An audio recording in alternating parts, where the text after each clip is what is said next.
Hello everybody, welcome back. I'm continuing my sketchbook reviews as I'm continuing to clear things out.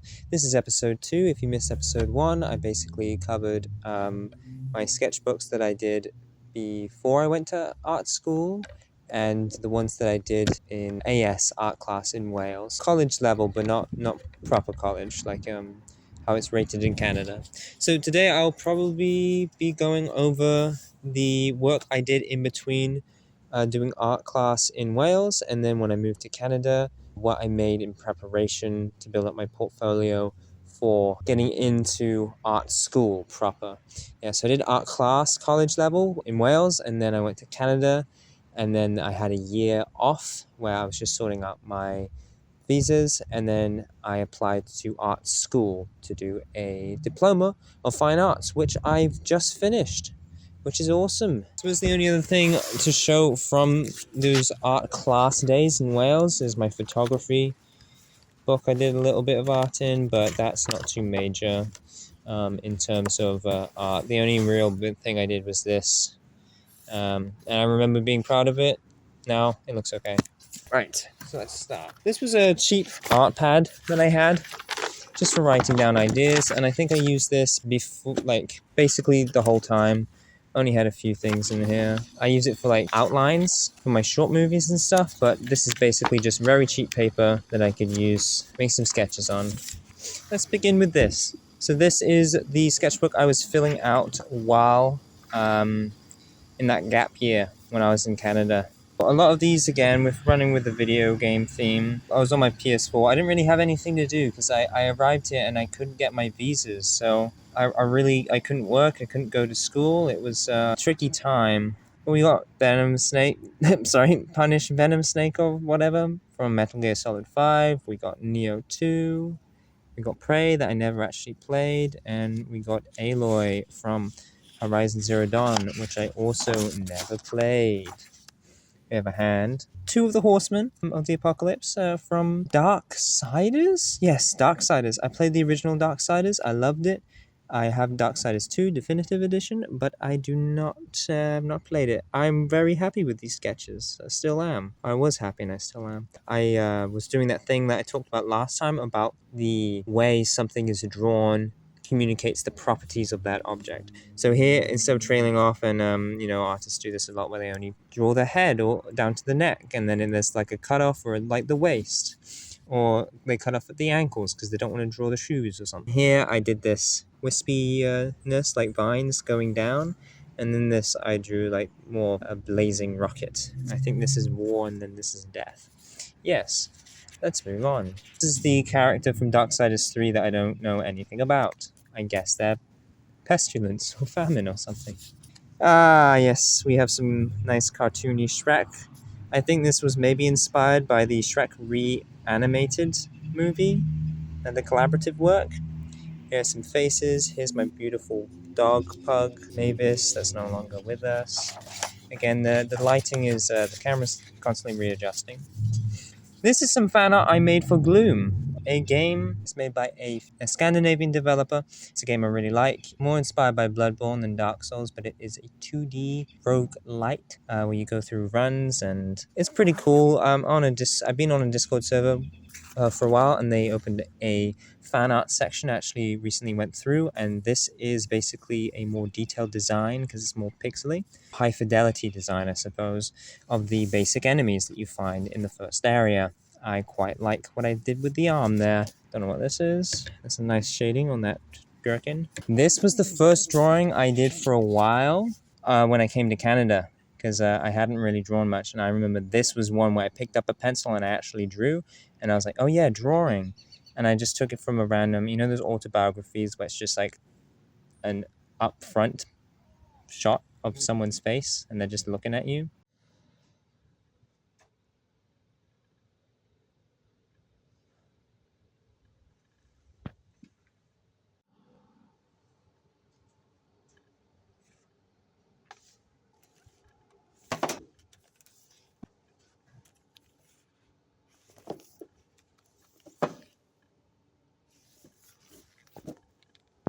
Obama, Prince Harry guy, all of those people. They all got that going on. That was something that kind of rekindled me. That was when I was away from home, and when I came back from home is where I did the majority of these drawings. We got Crom there using some colored pencil. Got a horse, and it's the guy, you might recognize him from a particular movie. And then this is where it gets good. This is where it gets good. So, my favorite stuff. We got Jamaican Shrek, obviously. Jamaican Shrek, that's spelt wrong, by the way. That should be a C. That's a different character. I spelled that wrong. We have Sir Alone. Helmet's a little funny. That's a DLC Dark Souls 2 boss. We got Brad Armstrong, one of my favorite characters. Not for his goodness, but just for the themes that he brings to the table in the game. We got Rando, the main antagonist. Those are both from Lisa the Painful. And this is my long-term project with my friend Caleb. Shrek and Joey. Again, obviously, I accidentally spelt Shrek wrong. That's like the Shrek from the DreamWorks Shrek, but this is a different Shrek. They have a very similar name, but it's spelt different. They're different people. So this is Shrek. This is also Shrek. They changed their form a lot. We have Joey here. So we got Dread Jack Shrek, naked golden naked Shrek. We got Volcano Joey, Monkey D Joey. Like Monkey D. Luffy. A little bit of like a parody gangster series. We have some Pokemon. I was doing a Pokemon replay without deleting my Pokemon Platinum save data. Trying to do like a Nuzlocke, but obviously I didn't want to restart and lose my save data, so I had to kind of make up my own team, and I was going to draw them, but I only got this far. I think that's called Tyro, the evolution of Hitmonchan or something. We got Dratini. Tried out some watercolor here. Quite like it. I use like the letting it dry to form the hard edges, which is pretty cool. And I actually do start to use watercolor here. I use it very thickly. I wanted the strengths to come in. So I think this was me trying some acrylic, and I'm actually replaying Rayman Origins, and so this is so awesome to see. So I really love this technique I was using while I was sketching, and then using very thick potent application of watercolor, and then outlining it with my favorite India ink. And look how I even drew him like gripping between his toes. That's so fun. That's Glowbox. Balloon things, landscape, bird. Just kind of getting into the groove of stuff with watercolor here. Some random thing. This is 21 Pilots quote. That was kind of... I don't really know what's going on here. Oh, this is me showing frustration about my gender. So let's continue on. It's more of a classical thing, sort of more what I was doing in art class with Anthony Gormley, the statuesque, and using the ink. Then we have some more shaded stuff using ink also with dilution. So we have a hand, we have a Sean Koss-esque figure with the pulled up face, and then we have one of my favorite pieces I've done because it's low fidelity. The mustache and the facial things are put on very, very dark. But I think this is so nice and so pretty delicate. I think it really shows some sort of emotion. The emotion I was feeling while I was kind of stuck and didn't really know what to do. I didn't feel able-bodied because although I was able-bodied, I just wasn't legally able to work or go to school. And so I actually really like this piece, especially on the retrospective. Continuing on, yes, these are some of my favorite self-portraits. And that's when I really started to get into self-portraits. Not here, this is me trying out some ink, because I have always used black India ink, but I found some red and blue ink. So that is nice. We get some cool and warm color palettes here. And this is the beginning of my self-portraits, and I really love doing these self-portraits in ink. I love the boldness, the stark contrast, and having to paint my own face. I like to look at my own reflection, and art, as I've mentioned before, is something that I express emotions in, and I use to process things. It is more for me than it is for anyone else, but I love sharing it because I hope that other people can see it and also recognize some feelings in themselves in the same way that I make music.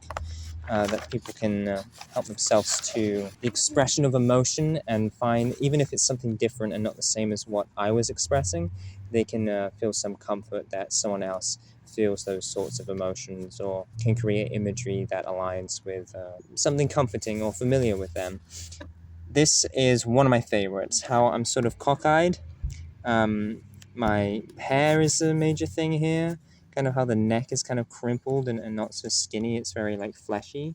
And my classic beanie. So this is one of my favorites, and I absolutely love doing these. I really resonated with these a lot, and I continue to do more. This is a redo of a very edgy Pinterest, not edgy I suppose, but stark and supposedly shocking Pinterest picture that I saw and had liked for a few years, but I decided I wanted to make my own rendition of it before I kind of went off and wanted to do a bit more subtle work. So we have a very malnourished looking child with a long neck looking at a abstract brain cloud thing. So yeah, I don't resonate much with that, but I had in the past before. Here's some cool shading we got going on here. A little bit of a messier page. Not every page has to be like a structured artwork. This was me trying something out and it just didn't work too well, so we move on. Yeah, that's my spludging page for doing this awesome Rayman, and I've gotten back into Rayman recently, and I absolutely love him. And we have a teensy here, one of the kings. Ah, so good. I think I like the Glowbox one more though. Got another self-portrait. This one I don't identify as much in, but I did like highlighting my little spots because, all the skin imperfections. Also, you can see that the lighting is on my mouth like it's coming from a phone or a flash, so I probably took a reference from my nighttime flash photography, which used to be a very big form of emotional expression also. And this one is like a genie. I like this one because I'm smiling, my hair's longer, my beard's thicker, my beanie's larger, more shaped and pronounced. You could see the shape of my head through it. And I also did these hands that I was pretty proud of. In the same way that Rayman, his hands are disembodied, I made like a genie, like I'm bursting out of a loot box or something, or, probably something less evil. Anyway, kind of goes in line with that Dark Souls one I did. I feel like it's in the same line as this, but I did this like a year or two, like a year and a half later, and I did it with ink. And this is the main protagonist of Neo. I think there's a lot of detail in this scarf here that I did very well, in the buckle too. Plated armor that I've made, that sort of soda, I think it's called, plated armor of the ceramic. I don't know, it's metal or ceramic. I made it out of ceramic. I made like a clay soda, fired clay, and then I linked it in with thread. Here it is. It's ceramic and thread.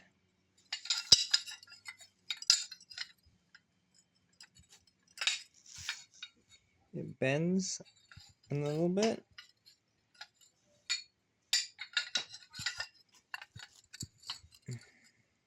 Which is interesting. You're doing a clay piece that also uses textile. Not so common. This is of a random lady that I found in reference, and it's a much lighter, delicate face. The smiling, it's much more different, slightly disembodied, and then the actual body itself is more loose, not so defined as the hands and the face are, as they are the things that are more expressive and articulate. And then I actually left the beanie unfinished, and I think that looks nice because we have the dark gradient, dark to light, and then we have the very pale light skin, and then the head, instead of having more weight here and then these bands of lightness, is completely light. So we have the body, that's the main bit, we have the head and the face, and then the bits that are less expressive are either black or unfinished and very light and uniform, while the face has all of these tones in it, and the hand too. I think I really did an excellent job at showing the form of that hand. Great job, Past Me. You did well here. I'm going to go check on my potatoes. They're cooking in the oven indoors. I'll leave you with these sketches of the Team Fortress 2 cast. Thank you. The potatoes are pretty much done. They're almost there. So let's finish this up. We have the cast. Pretty plain. We got Donkey Kong, as seen in Smash Bros. Ultimate. We got Solid Snake. Kind of a detailed drawing here with his horn poking out. I really like the concept of the horn in the game. And I lost all my save data. I played about 120 hours and I didn't even get to the second open world area. I just kind of replayed stuff. But I had fun with it still. Good game. We have one of my first acrylic pieces. I followed a YouTube tutorial, which is why it looks really good. I had no idea what I was doing at the time. And I really struggled to actually grasp the concept of how this looks like an apple. And then draw a long dark shadow. And I'm like, how does that work? Draw square splodges on the other side. Make some lighter grey around the side of the apple. And I just didn't really understand how I was rendering, but I followed it to a T, and it looks really good, but I just didn't understand how I got there. And it took me a while to actually see how the lighting was working and how the apple was being shown. Like, I didn't understand why I needed white on the back side of the apple too, but it's to do with the light bouncing off the wall and hitting the back of it. But I just didn't understand that. So it looks great, but I had no idea what I was doing, and I was following a tutorial. So it looked a lot better than anything I could have come up with. Acrylic, kind of a messy acrylic. The civil servant guys from Half-Life 2. We have Jesus, looking awesome on one of the greatest days of history, and one of the most tragic days also. Got the crown of thorns, skinny build. He was not a big, muscly guy that they were all hoping for. He did not tear himself down from the cross, even though he had legions of angels. He had 12 legions of angels to call on. I think they put him in a purple robe because royalty, but I gave him this red robe anyway. Yeah, I probably drew this for Lent or Easter or something. So we move on. I don't really like how this looks, but I was trying out the indie ink, warm, cold inks. Looking like a Star Wars poster, or like the Aladdin poster, you know what I'm saying? And then this is a very good one. This is a Shrek with a C. I spelt it right this time. I added an extra C because I can't get it right. But yes, I did the Rayman technique. I think this is watercolor still. Yes, that's watercolor. Very potent watercolor. This is Shrek in one of his forms. Looking very green too. Got the wide lips, kind of pointed ears, the big forehead, the very large, wide-shouldered body, funny little nose, and a bit of a mustache. And that's Shrek. That's kind of the more original classic design with this very strong shadow coming off him. And then see, there's the difference. I think this Shrek looks better than the real Shrek. This is DreamWorks Shrek, completely different person to this guy. I'm sure you can see some similarities. They're completely different people. Shrek is just a name, and they even have a different spelling. Come on, they're different people. Maybe inspired a little bit, but not in terms of personality, writing, or story. Completely, totally original design. You know how art works. Yeah, I gave him a long chin, but I think I made him look really nice and happy and friendly, and that's wonderful. Sean Koss-esque thing. I did one with the hands, but this figure is way more anatomically correct, and the outline hand with the red kind of magical, foreboding, glowing bits, I feel like showed a more, you're being controlled thing. So I think this is kind of a bit more successful than my earlier things. And we have a bat. I really like this piece. I really like the strong black eyes and then the almost featureless face. But if you look really close, you can kind of see some shading for the nose, the brow, and then the lips. But I thought I did such a good job. I used a reference. Sorry for the nudity. I used a reference and tried to really make the shoulders and the traps pointed, and the pectoral, and I tried to give the thick sort of veiny forearms, and I think this is a really good, and I'm still really proud of the anatomy here, and I like how it's not so plain, that it's really exaggerated in terms of the line work, not so much in terms of the body. I think it's a fairly realistic body. I also really like, obviously it takes a lot of work to have a body like this, but I really like the strong shading on the neck there. I think it's a good mixture of plainness and boldness, and then also angular features, but not so cartoony. Another Gloom fan art. Yeah, I basically just did these hand references literally for my portfolio for trying to get into art school. I thought this might be something that they would like, so I tried to do it. I think that my favorite hands here are this one. I quite like this too. This is nice. That one's good too. This one's definitely modeled off of my hand, because I used to have very bony. I guess I still kind of am. I used to be worse. More Shrek. And that's Chrome Shrek. And this is obviously Matrix Shrek. So I should probably finish up dinner and finish up my potatoes, but we're only about halfway through this book, and I think I have a lot of really interesting things in here. So I will take a break, but the video will continue. Go grab some water, have a drink. My throat's getting a bit dry myself, so let's continue on after I've had dinner. Ah, man, those potatoes were very nice. There's always more to say than I think there will be. There will be in episode 3. Let's try and get through this book at least. This is a very dense book. I think my first time with acrylic landscape, I was following a tutorial for mountains where it was like paint a black thing and then just scrape one side of it white and then scrape one side of it blue-white, and then make the rest grey. And it's a pretty good effect, even though it's not too complex and you gotta add in the ridges. But that was a pretty nice tutorial. This is based off a Bloodborne enemy. Let's sing that song, the la la la. Quite nice. The Thumeral Elder from the Chalice Dungeons. Gotta hate that guy. I was doing these splotches, this technique of kind of like stippling, and I was using acrylic, and it was very bold, but I did try and add some lighting on it, so you see the sides blue, and then the highlights are more yellow, as if there's a warm lamp, or probably actually it's the fire from this, isn't it? Anyway, I was taking it from reference, so we got the nice red and blue contrast here, but I think it comes off nicely. I especially like the head. You can actually see the depth in the holes I made. It looks like a little bowling ball. Little sketch here, kind of looks like Woody from Toy Story to me. This guy, I have no idea who he is. He looks friendly though. And I noticed his head was a bit small, so I think on the next page I make someone with a large head.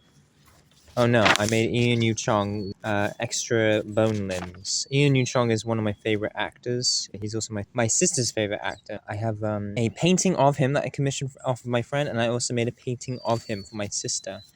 This is a Bioshock splicer. This is watercolor, by the way. Look how thick that application is. Wow, I used so much on there. Yep, pretty good.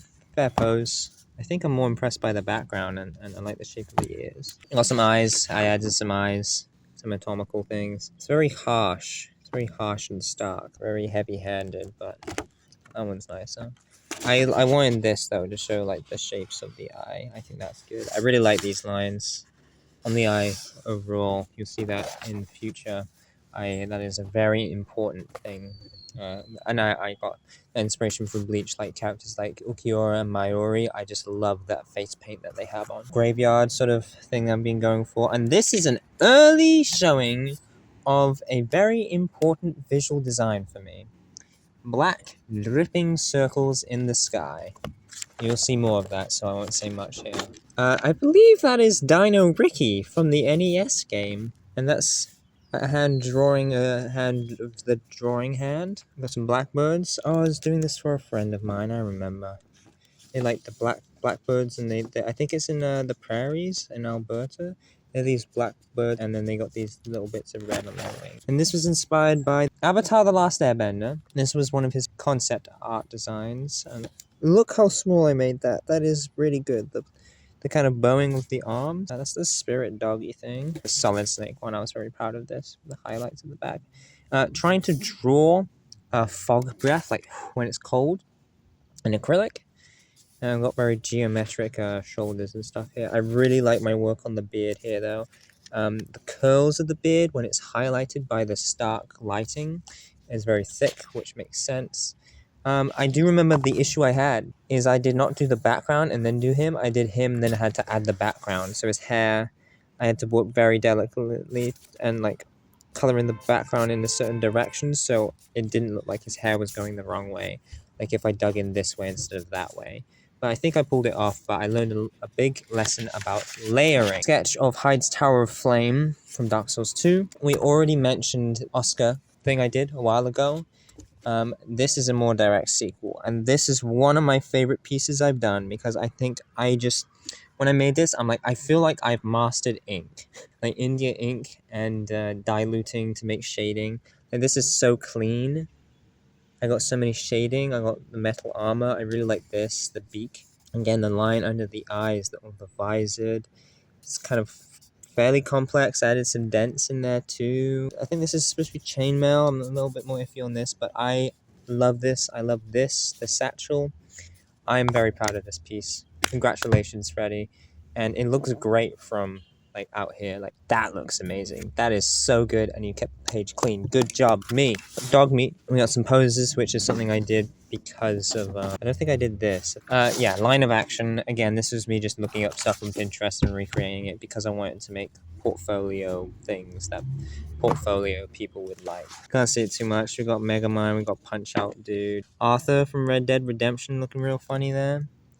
Elmo. And I made this. I love Red Dead 2, and it's just such a nice happy place for me. I spent weeks in-game in Strawberry. I did like a real-life sketching thing, like what you would do outside, plain air, but not with painting. And I did it in-game. I just chose a spot, set up there, looking at Strawberry, and I did it, and it looked awesome, and I loved it. Very nice. Using video games, not just screenshots, but pausing, like just not playing and then doing it. This is probably something I drew when I went on the it's on the dock, not the bluff. There's a tree bark texturing here. Trying to do some drawing outside, I suppose. How I feel when I goof, classic one. That's obviously me with my eyes, my pudgy belly, and this is how I used to dress myself. Leather jacket, crooked hat. Chilling at camp. This is the first picture I posted on my art Instagram. Nice. I like this is how I used to stack my hats in college in Wales. Moustache. Got a gardener. I was playing a penguin game. Again, revisited the hand. Grass with grass. Use grass. It's a me. I have nothing to really say about these. These are practices. We've seen plenty of these before. Hello, chef. The Sharons. What is this? This looks like someone I know in real life. I don't know who that is. They look like from a TV show.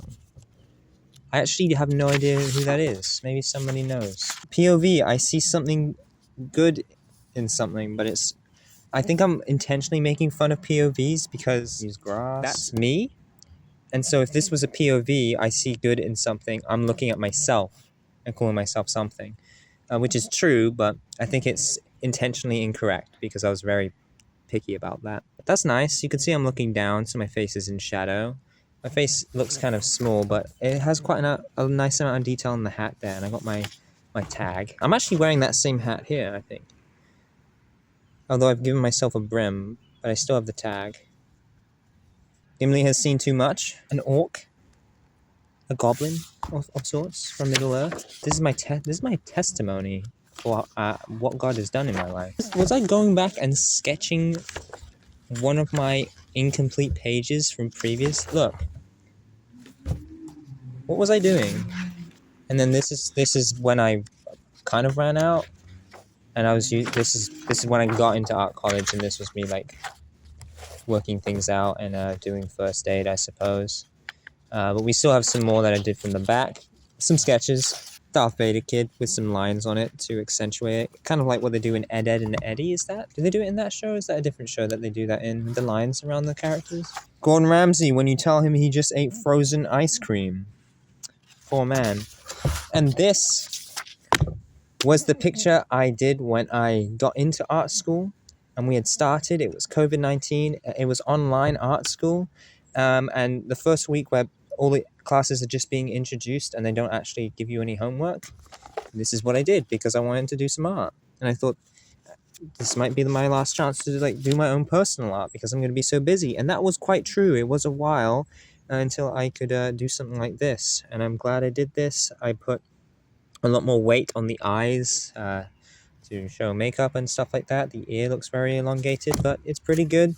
The cropping of it's not so great, but I do like all the attention I gave to the cheeks, the smile, these highlighted shapes, and the hair. And we're nearing the end. Got a pretty simple thing. Supposed to be Jesus again. Very high contrast. Another thing, I think I was doing this for Lantern. We got some different Shreks here and their strength scale. Actually, these are spoilers, but I won't explain it. A little sketch of the Crown of the Sunken King, and that's all I did. Wow, I spelt wrong, apparently. Probably. I'm not going to check it, though. And then some shapes. This is my way of writing piano music. Bloodborne. Mark 1:1. Jesus looks focused, unmatched, driven, free, unmovable, peaceful, level-headed, ready, prepared, guided, stuff like this. And then this, I guess this was just my note-taking. I don't know if I have any more art. This might just be music and notes. And we have a Darkest Dungeon guy. And it's Squiggles, it's you, it's my name, Jeff. That's my sketchbook, and that's what I was doing in between Welsh art class and Canadian art school. I have to end it there. I have to go inside. Yeah, and all this is art school too. So that was a long one, but that was a very detailed one. Thank you for joining me. I gotta get going. And next episode we will go through my school sketchbooks. Hopefully it will be quicker, as I was doing sculpture and painting, so I was using most of my sketchbook for planning, and we can just go through those pages really quick and just look at some sketches. But there are some pieces that I did in my sketchbook, but not much.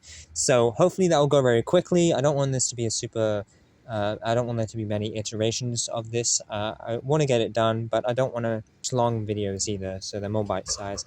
I think 3 videos works well. The epic trilogy, or beginning, art class, and then in between, and then art school. So that's how I'll end it today. Thank you very much for joining me. The sun is going down. I'm glad we did not have any airplane interruptions. I love you very much, and I hope you have a wonderful day. God bless you. Have a nice day. Bye. Bye. Have a nice day.